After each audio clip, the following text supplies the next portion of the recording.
اور اللہ اسے کتاب اور حکمت اور توریت اور انجیل سکھائے گا، اور وہ عیسیٰ بنی اسرائیل کی طرف رسول ہوگا کہ میں تمہارے رب کی طرف سے تمہارے پاس ایک نشانی لایا ہوں، وہ یہ کہ میں تمہارے لیے مٹی سے پرندے جیسی ایک شکل بناتا ہوں، پھر اس میں پھونک ماروں گا تو وہ اللہ کے حکم سے فوراً پرندہ بن جائے گی، اور میں پیدائشی اندھوں کو اور کوڑ کے مریضوں کو شفا دیتا ہوں، اور میں اللہ کے حکم سے مردوں کو زندہ کرتا ہوں، اور تمہیں غیب کی خبریں دیتا ہوں جو تم کھاتے ہو اور جو اپنے گھروں میں جمع کرتے ہو، بے شک ان باتوں میں تمہارے لیے بڑی نشانی ہے اگر تم ایمان رکھتے ہو۔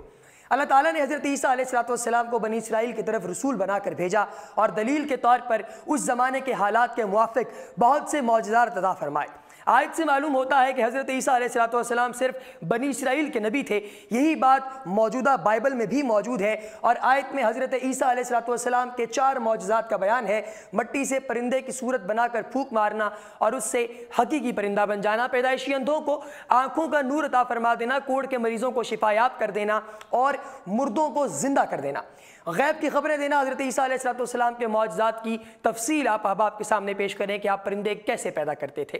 آپ علیہ السلام نے جب یہ دعویٰ کیا کہ میں پرندوں کو پیدا کر سکتا ہوں، میں ایک مٹی کی مورت میں روح پھونک سکتا ہوں، تو لوگوں نے کہا کہ آپ چمگادڑ بنا کر دکھائیے۔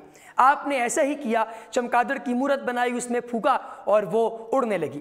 چمگادڑ کی خصوصیت یہ ہے کہ وہ اڑنے والے جانوروں میں بہت عجیب ہے اور قدرت پر دلالت کرتی ہے، دوسروں سے بڑھ کر ہے کیونکہ وہ بغیر پروں کے اڑتی ہے اور دانت رکھتی ہے اور ہنستی ہے، اور اس کے مادہ کے چھاتی ہوتی ہے اور وہ بچہ جنتی ہے، حالانکہ اڑنے والے جانوروں میں یہ باتیں نہیں ہوتی۔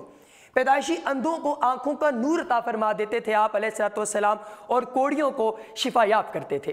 حضرت عیسیٰ علیہ السلام اس مریض کو بھی شفا دیتے جو پیدائشی اندھا ہو اور جس کا برس بدن میں پھیلا ہوا ہو اور اتباع اس کے علاج سے عاجز ہو چکے۔ حضرت عیسیٰ علیہ السلام کے زمانے میں طب کا علم انتہائی عروج پر تھا، اور طب کے ماہرین علاج کے معاملے میں انتہائی مہارت رکھتے تھے، اس لیے ان کو اس قسم کے معجزے دکھائے گئے تاکہ معلوم ہو کہ طب کے طریقے سے جس کا علاج ممکن نہیں اس کو تندرست کر دینا یقیناً معجزہ ہے اور نبی کی نبوت پر دلیل کرتا ہے۔ حضرت وہب بن منبع رضی اللہ تعالیٰ عنہ کا ارشاد ہے کہ اکثر حضرت عیسیٰ علیہ السلام کے پاس ایک دن میں 50,000 تک لوگ آتے تھے اپنا علاج کروانے، اور ان میں سے وہ جو خود چل سکتے ہیں وہ چل کر آتے، اور جو چل نہ سکتے تھے ان کے پاس حضرت عیسیٰ علیہ السلام خود تشریف لے جاتے اور دعا فرما کر اس کو تندرست کرتے اور اپنی رسالت پر ایمان لانے کی شرط کر لیتے۔ آپ علیہ السلام مردوں کو زندہ فرماتے۔ حضرت عبداللہ بن عباس رضی اللہ تعالیٰ عنہ نے فرمایا کہ حضرت عیسیٰ علیہ السلام نے 4 شخصیتوں کو زندہ کیا۔ ایک آذر، جس کو آپ علیہ السلام کے ساتھ مخلصانہ محبت تھی، جب اس کی حالت نازک ہوئی تو اس کی بہن نے آپ علیہ السلام کو اطلاع دی، مگر وہ آپ علیہ السلام سے 3 روز کے مسافت کے فاصلے پر تھا۔ جب تک آپ وہاں پر پہنچے اس کے انتقال کو 3 روز ہو چکے تھے۔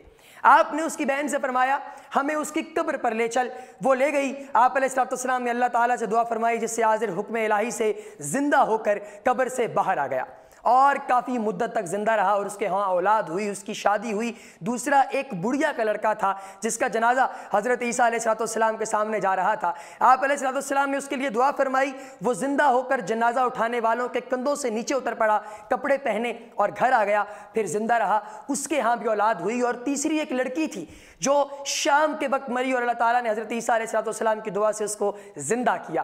چوتھے سام بن نوح تھے جن کی وفات کو ہزاروں برس گزر چکے تھے۔ لوگوں نے خواہش کی کہ آپ ان کو زندہ کریں، چنانچہ آپ نے ان کی نشاندہی سے قبر پر پہنچے اور اللہ تعالیٰ سے دعا کی۔ سام نے سنا کہ کوئی کہنے والا کہتا ہے احبو روح اللہ، یعنی حضرت عیسیٰ روح اللہ رضی اللہ تعالیٰ عنہ، یا اللہ تبارک و تعالیٰ کے پاک نبی علیہ السلام آپ کے حکم سے جاگ جا، اور وہ فوری طور پر کھڑا ہو گیا، اور کھڑا ہونے کی وجہ سے جو شوق لگا اس کی وجہ سے اس کے بال سفید ہو گئے، اور پھر اس نے کہا کہ مجھے دوبارہ معاف کر دیجئے، میں دوبارہ موت کی شدت نہیں سہ پاؤں گا، لہٰذا اسی وقت اس کا انتقال ہو گیا۔ ناظرین، حضرت عیسیٰ علیہ السلام جس بھی مردے کو زندہ فرماتے اسے باذن اللہ یعنی اللہ کے حکم سے فرماتے۔ اس فرمان میں عیسائیوں کا رد ہے جو حضرت عیسیٰ علیہ السلام کی الوہیت یعنی خدا ہونے کے قائل تھے معاذ اللہ، غیب کی خبریں دینا، جبکہ حضرت عیسیٰ علیہ السلام نے بیماروں کو اچھا کیا اور مردوں کو زندہ کیا۔ تو بعض لوگوں نے کہا یہ تو جادو ہے اور کوئی معجزہ دکھائیے، تو آپ علیہ السلام نے فرمایا جو تم کھاتے ہو اور جو تم جمع کر رکھتے ہو میں اس کی تمہیں خبریں دیتا ہوں ہوں، اور حضرت عیسیٰ علیہ السلام کے دست مبارک پر یہ معجزہ بھی ظاہر ہوا کہ آپ علیہ السلام جو کوئی کچھ کھا کر آتا وہ بھی بتا دیتے، اور جو وہ اپنے گھر میں سٹور کر کے آتا آپ وہ بھی بتا دیتے۔ آپ کے ارد گرد بہت سے بچے جمع ہو جاتے جن کو آپ بتاتے کہ آج تمہارے گھر فلاں چیز تیار ہوئی ہے، تمہارے گھر والوں نے تمہارے لیے بچا کر رکھی ہے۔ بچے گھر جاتے اور اپنے والدین سے وہ چیز مانگتے تو وہ دیتے ہوئے بڑے پریشان ہوتے کہ تمہیں کیسے علم ہوا کہ تمہارے لیے یہ چیز رکھی گئی ہے؟ تو آپ جو ہیں وہ بچے فرماتے کہ ہم نے تو حضرت عیسیٰ سے سنا ہے، تو ان کے ماں باپ نے انہیں منع کر دیا کہ آپ نے ان کے پاس نہیں جانا کیونکہ وہ جادوگر ہیں، نعوذ باللہ، ان کے پاس نہ بیٹھیں، اور سب مکان میں ایک بچوں کو سب کو جمع کر دیا۔ تو بچوں کی تلاش میں جب حضرت عیسیٰ علیہ السلام گئے تو انہوں نے کہا کہ بچے کہاں ہیں؟ تو کہنے لگے یہاں تو کوئی نہیں۔ آپ نے فرمایا اس مکان میں کون ہے؟ انہوں نے کہا اس میں سور ہے۔ تو آپ نے فرمایا ایسا ہی ہوگا، جب دروازہ کھلا تو وہاں پر سور ہی سور تھے۔ ناظرین، اللہ تبارک و تعالیٰ نے اپنے پیارے نبی حضرت محمد مصطفیٰ صلی اللہ علیہ وسلم سے پہلے بھیجا حضرت عیسیٰ علیہ السلام کو، اور آپ کو جو معجزات عطا ہوئے وہ اللہ تبارک و تعالیٰ کی طرف سے عطا ہوئے۔ بہت سے معجزات انبیاء کرام کے اختیار سے ظاہر ہوتے ہیں، یہ نہیں ہم کہہ سکتے کہ انبیاء کرام جو ہیں ان معجزات میں ان کا کوئی اختیار نہیں ہوتا۔ معجزات بہت سی قسموں کے ہو سکتے ہیں، حتیٰ کہ مردوں کو زندہ کرنے کا بھی معجزہ ہوتا ہے۔ اللہ تعالیٰ اپنے پیاروں کو اختیارات اور قدرتیں عطا فرماتا ہے۔ محبوبان خدا لوگوں کی حاجت روائی پر قدرت رکھتے ہیں اور ان کی مشکل کشائی فرماتے ہیں۔ محبوبان خدا عام عادت سے ہٹ کر مشکل کشائی کرتے ہیں۔ محبوبان خدا کی قدرتیں عام مخلوق کی قدرتوں سے بڑھ کر اور بالا تر ہوتی ہیں۔ محبوبان خدا شفا بھی بخشتے ہیں، اللہ تعالیٰ اپنے پیاروں کی دعائیں بھی قبول فرماتا ہے۔ اسی لیے بطور خاص اولیاء کرام علیہ السلام محبوبان خدا کی بارگاہ میں عرض کی جاتی ہے کہ آپ اللہ تعالیٰ کی بارگاہ میں ہماری سفارش فرما دیں اور ہمارے لیے دعا کر دیں۔ اب آپ یہ وہ کچھ چیزیں ہیں جو کہ حضرت عیسیٰ علیہ السلام کی زندگی سے ثابت ہیں، مگر یہ سب کے سب معجزات اللہ کے حکم سے ظاہر ہوتے ہیں۔ کبھی بھی آپ نے اس کنسپٹ کو خراب نہیں کرنا، ورنہ شرک کے دائرے میں آ جائیں گے، اور کفر سب سے بڑا اللہ تبارک و تعالیٰ کی نظر میں گناہ ہے۔ اور اس کے بعد کسی کی دل آزاری مت کیجیے، خوش رہیے، ہنستے مسکراتے رہیے، ایمان کی تقویت کی اور اللہ کے پیارے لوگوں میں جو ہے وہ شامل ہونے کی ہمیشہ دعا کرتے رہا کیجیے۔